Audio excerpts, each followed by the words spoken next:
The state pension is more than £50 a week lower than it would be if the link with earnings had been retained.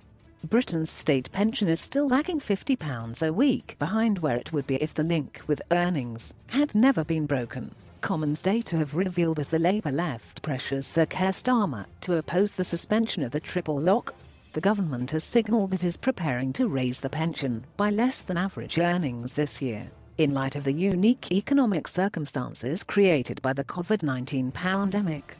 The Labour leader has not yet spoken out about the proposal, which would be a breach of the Conservative manifesto from the last general election. But John McDonnell, the former Shadow Chancellor, has said that any change to the triple lock would be a betrayal of pensioners, in a challenge to Sir Keir ahead of the Labour conference which takes place in less than a month. Research commissioned from the House of Commons Library shows that, if Margaret Thatcher had not ended the link between average wages and the state pension in 1980, single pensioners would get £188.80 per week compared to the actual level of £137.60. Between 1980 and 2011, the pension was increased by the rate of inflation each year, before the earnings link was restored by the coalition government under the triple lock policy, which sees payouts rise by whichever is the larger of inflation, wage growth and 2.5%. Mr. McDonnell told if Rishi Sunak presses ahead with scrapping the triple lock this year, it would be a betrayal of UK pensioners.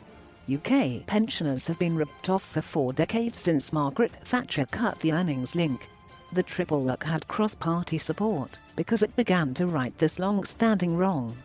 To scrap it now would be a betrayal of pensioners and risks more pensioners falling into fuel poverty this winter.